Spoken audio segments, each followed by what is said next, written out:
Имате материалите пред вас. Благодаря, госпожо Председател. Уважаеми колеги, виждам, че сте много развълнувани. Щеше да е смешно, ако не беше трагично. Колеги, търсиме отговори на ключови въпроси. Въпроси, които бяха поставени на дневен ред в обществото през далечната 2017 година с подписването на този стратегически документ за развитие на газовата инфраструктура, наречена Пътна карта. Първият ключов въпрос, на който трябва да си отговорим, това е: къде е пътната карта? Виждам, че госпожа Петкова е на първи ред. Най-вероятно ще ни даде отговор на този въпрос по време на комисията, но идеята на тази комисия е да даде трибуна. Да даде трибуна на тогавашните управляващи в лицето на господин Борисов и госпожа Петкова, така че да отговорят къде е тази прословута пътна карта и защо тя всъщност не се намира в деловодството на българската държава, а се намира в имейлите на руски депутати. Втория въпрос: кой и колко открадна от изграждането на тръбопровода Турски поток?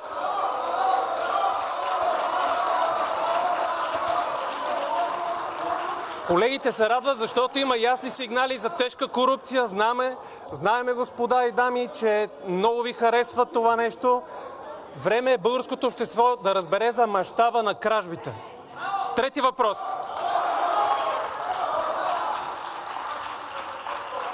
въпрос. Кой позволи българската енергетика да бъде поета на управление от Москва?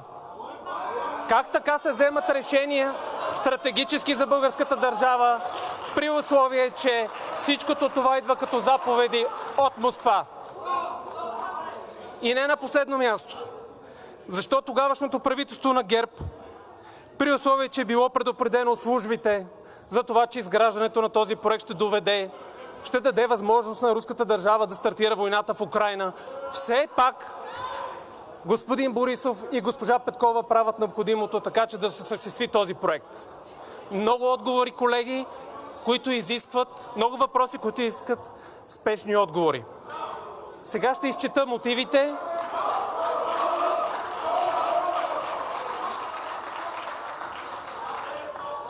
Ако имаше работеща прокуратура в България, нямаше да се радвате. Ще изчета мотивите. На 3 юни 2017 година, по време на управлението на правителството на политическа партия ГЕРБ с министър-председател Бойко Борисов, българската държава в лицето на министъра на енергетиката Теменужка Петкова, подписва с директора на Газпром Алексей Милер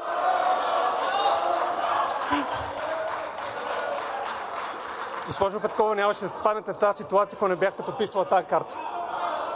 Стратегически документ за развитие на българската газопреносна система, наречен Пътна карта, пряко свързана с последващото изграждане на тръбопровода Турски поток. Важно уточнение е, че съдържанието на този стратегически документ не е бил одобрен от Народното събрание на Република България.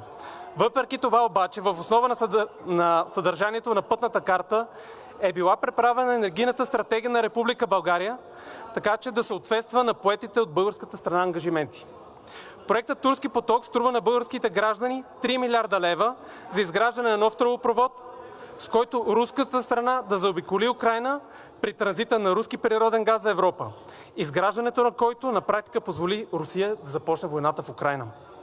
Срам, колеги! През месец юни 2022 година кабинетът на господин Кирил Петков възлага извършването на проверка на административните процедури за проектиране, изграждане и въвеждане в експлоатация на разрешението за газопреносна инфраструктура на Турски поток, като констатира фрапиращи данни за погазване на българското законодателство, многобройни нарушения на Закон за обществените поръчки, нарушения при финансирането на проекти и други. Установено е, че в Министерството на енергетиката липсва каквато и да е документална следа от Пътната карта за реализация на проекта Турски поток, подписана през месец юни 2017 година от тогава действащото правителство на ГЕРБ с министър-председател Бойко Борисов и министър на енергетиката госпожа Теменужка Петкова. Пътната карта не е завеждана като документ в деловодната система на Министерството, въпреки че с доклад от 16 юли 2017 година министърът на енергетиката Теменужка Петкова е уведомила министър-председателя Бойко Борисов за проведената в град Санкт Петербург среща с Александър Милер и подписването на Пътната карта за проучване възможности за разширение на газопреносната система на Република България. В основа на изложеното по-горе и предвид обществената значимост на казуса, свързан с поетите ангажименти в подписаната пътна карта,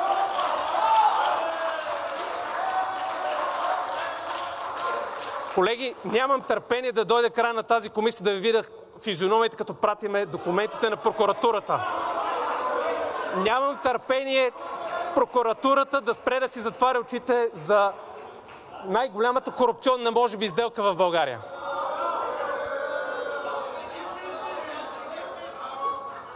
Прави сте, колеги от БСП, няма да ги обиждам. Ще посоча вашия министър на енергетиката, който влезна в Магнитски заради корупция.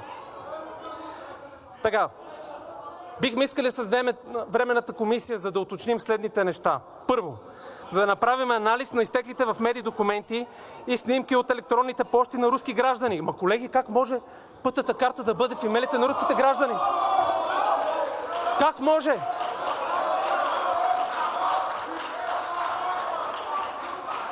Включително санкционирани заради руската агресия в Украйна руски граждани. Пътна карта за проучване възможностите за разширение на газопреносната система на Република България, показващи как газопроводът Турски поток е бил реализиран под диктовката на руската компания Газпром и властите в Москва, и показващи как руската държава управлява пряко българската енергетика при изграждането на Турски поток. Второ, да се установи хронологията на действията на подписване на пътната карта и законосъобразността на действията на действащите тогава министър на енергетиката Теменужка Петкова и всички други замесени административни лица. Трето, анализ дали в пътната карта за проучване възможностите за разширение на газопреносната система на Република България се държат условия и ангажименти, които противоречат на българския национален интерес, да се извърши анализ и проверка на наличие на противозаконни или незаконни за българската страна клаузи и поставяне на България в зависимост от руската страна. Четвърто, да се установят всички факти и обстоятелства, свързани с реализацията на проекта Турски поток на територията на Република България. Финансиране, тръжни процедури, строителство, размер на транзитните такси, възвръщаемост и експлоатация на проекта. Спазени ли са всички законови и административни процедури по отношение на реализацията на проекта? И като за...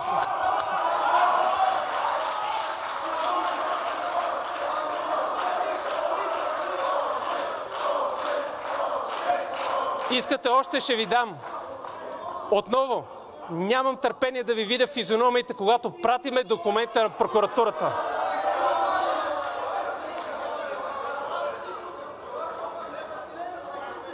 Господин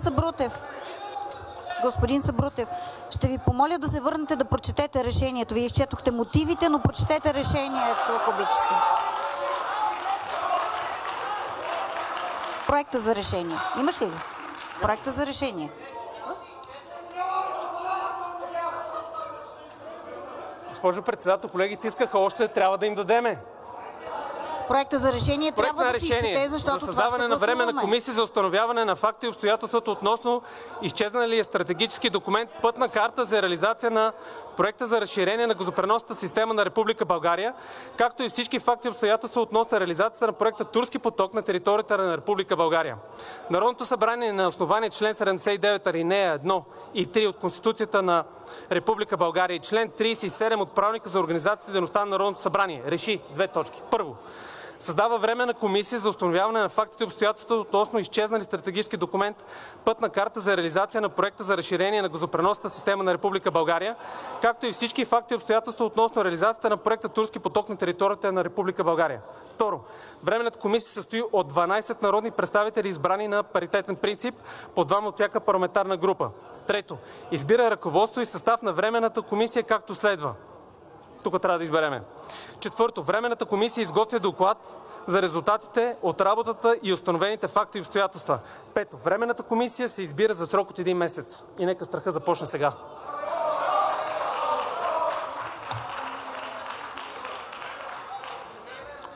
Господин Ганев за процедура.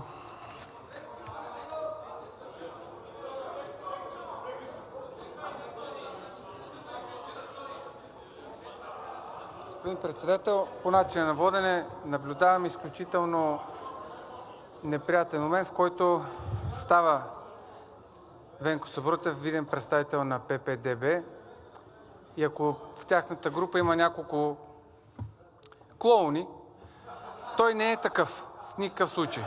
Обаче, или в случая и той почна да страда от амнезия и да не си спомня, че 2017 година е виден кадър на ГЕРБ и служител на ГЕРБ, назначен от ГЕРБ в БЕХ, не само той, ами и съпругата му.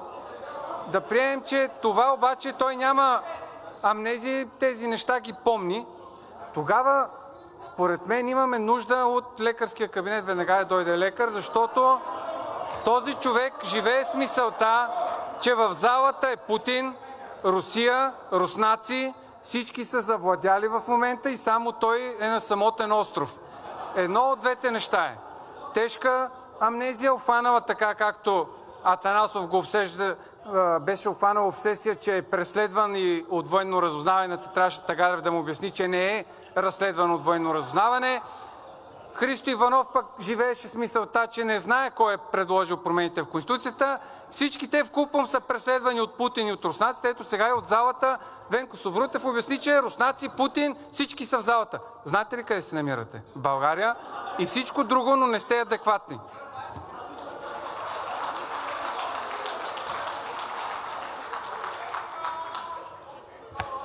Заповядайте, госпожо Нецова, за процедура.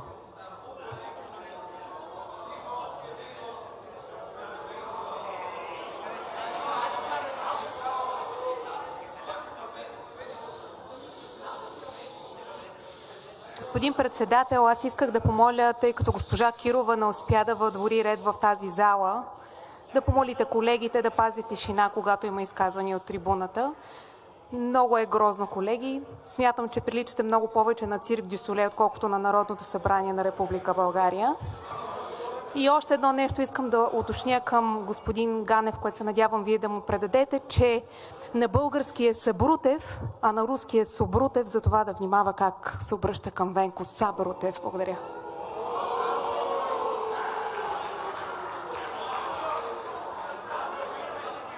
Господин Балабанов, за изказване.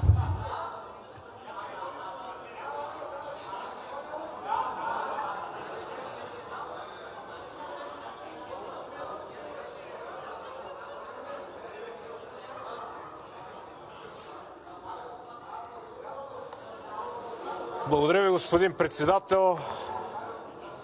Аз такова лицемерно, долнопробно и трагикомично становище на вносител не съм слушал от много време.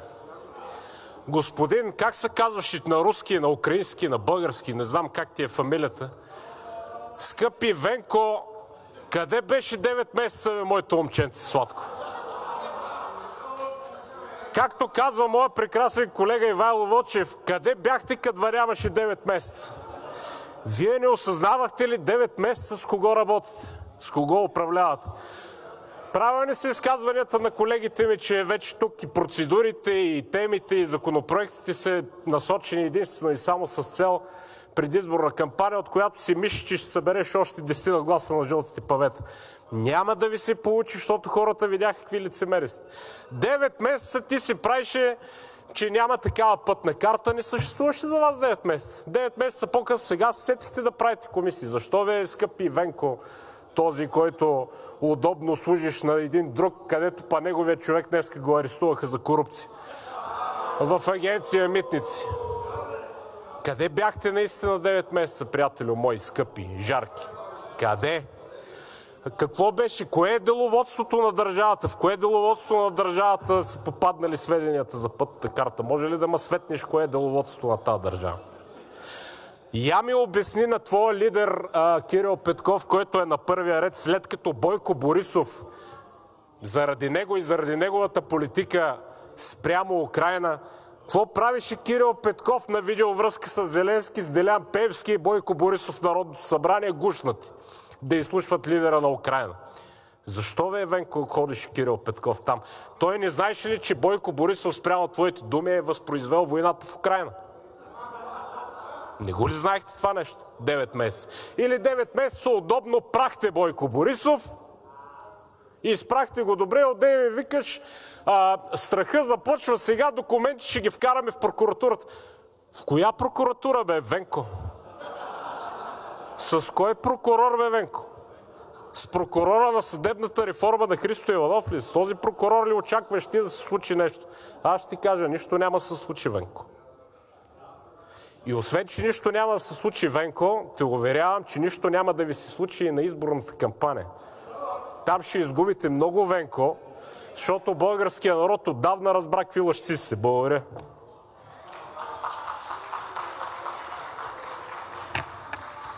Реплики има ли?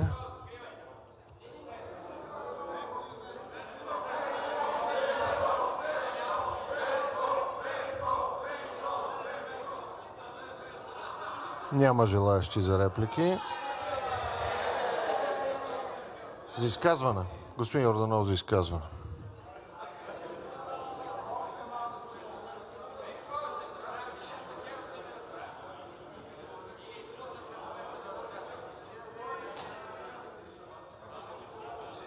Благодаря, господин председател. Ние от „Има такъв народ“, разбира се, ще подкрепим тази комисия. Имам много съмнения за тази газова интервенция, наречена Турски поток или Балкански поток. Така е. От друга страна възниква пак и аз, ние тъпо и упорито ще ви задаваме един и същия въпрос. Къде бяхте, като нямаше 9 месеца колеги и жалки от ППДБ? Къде бяхте, господин Кирил Петков? Къде бяхте, генерал Атанасов? Къде бяхте, че не свикахте тая комисия по-рано? Защо не я направихте, когато управлявахте с тях?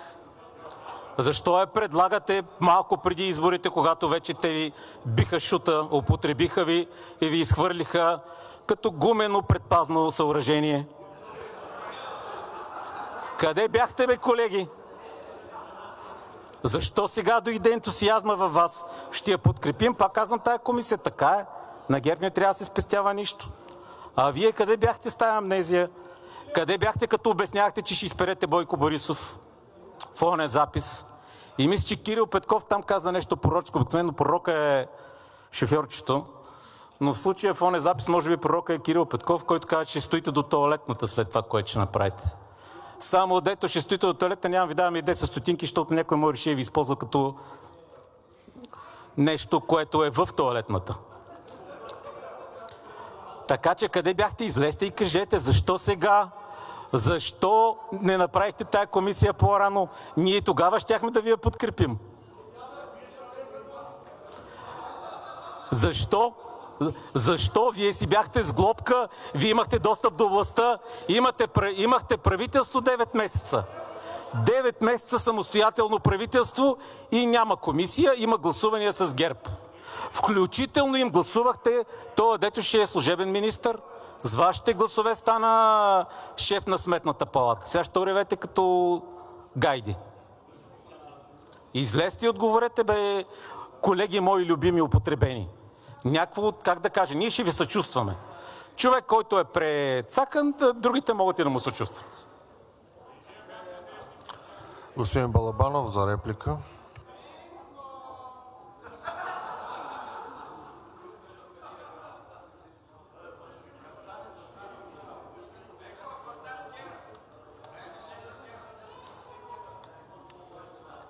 Господин Йорданов, пропускате важни детайли, не мога да не ги спомена. Припомняйте ги тия неща, защото са важни всички български граждани да ги припомнят.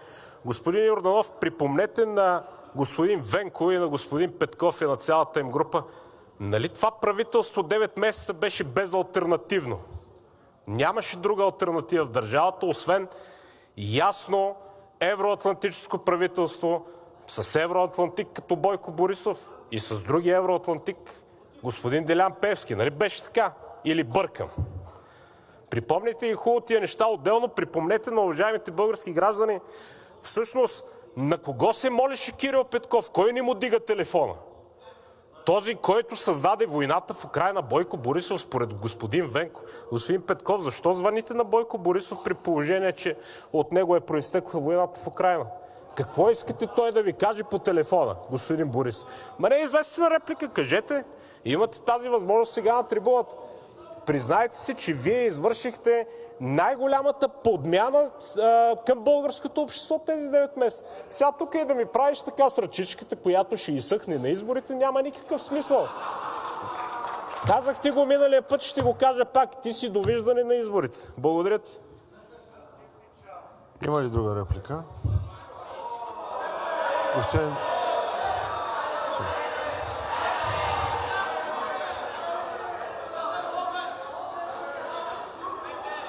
Колеги, моля за ред в залата.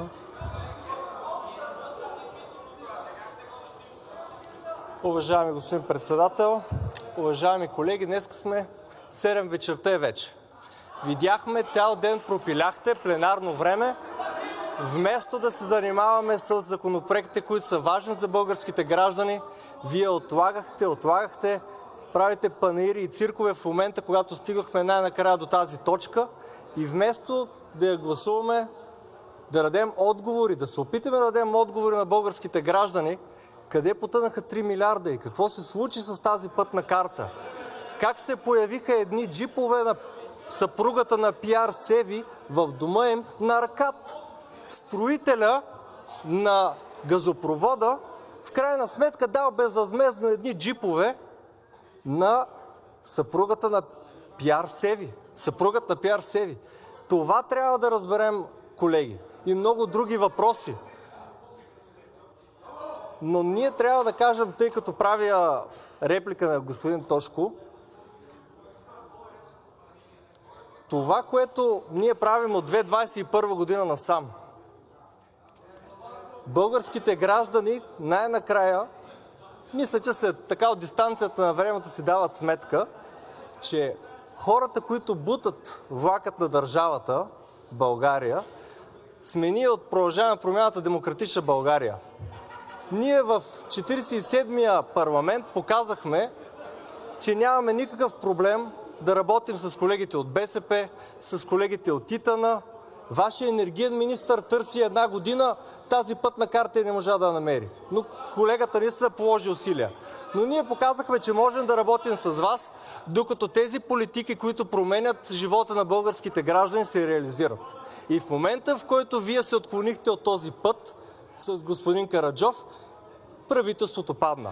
Показахме, че и в настоящото Народно събрание ние можем да работим с колегите от ГЕРБ, докато припознават тези политики за намаляване на равенството, за увеличаване на доходите, за приближаване на ударно по стандарт към Европейския съюз.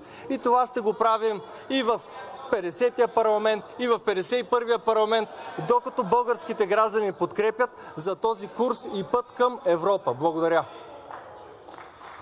Благодаря ви, господин Арабаджиев. Уважаеми колеги, да, заповядайте, господин Йорданов. Осъзнавам, че умората обхваща всички. Не се пестете да бъдете любезни един с друг. Вие представлявате българските граждани, а не себе си, независимо от егото, което нараства право пропорционално с напредване на времето. Заповядайте за дуплика. Учтиво на вие и на фамилия. Учтиво на вие, господин Балабанов. Знаете ли, вие ми казахте неща, които забравих, господин Балабанов. Но не ви ли се струва, че присъстваме на вътрешнопартийни войни на ГЕРБ? Защото Венко Сабрутев, член на ГЕРБ или там кадър на ГЕРБ. Калина Константинова, при Румяна Бъчварова от ГЕРБ. Божидар Божанов, съветник на Румяна Бъчварова от ГЕРБ. Асен Василев влиза за първи път като министър, назначен от Росен Плевнелиев, президента на ГЕРБ. Атанас Славов и той. Целият неуспял младежки състав на ГЕРБ в момента воюва с батковците си. Сега за общинския съветник от Ловеч Арабаджиев, който се сети накрая, че прави реплика към мене преди да държи речи за живота и вселената. Между другото, господин съветник, влака не се бута. Влака има локомотив, който го тегли. Вие, ако бутате влака, ви е толкова хъла, какво да ви кажа. Кой кого свалил? Аз станах впечатлен, че вие сте свалили правителство, в което бяхме заедно. Не, ние ви свалихме. Ние. И за Гроздан Караджов е хубаво да не се обаждате, защото Гроздан Караджов не направи нищо, не отвори инхаус процедурите, не даде пари на бебетата, на дето Киро му се привиждаха. А сегашният ви министър Сегашното ви правителство направи всичко това, в което вие твърдяхте, че Гроздан не иска да направи, но не е направил. Вашия го изплющя още в първия месец, нахрани така наречените бебета, даде им всичките пари по in-house процедурите, плюс 30% отгоре. И както господин Балабанов показа, няма 1 метър построено. Кое е корупция, бе, господин общински съветник? Що не си останахте там? Там щяхте по-малко да се излагате.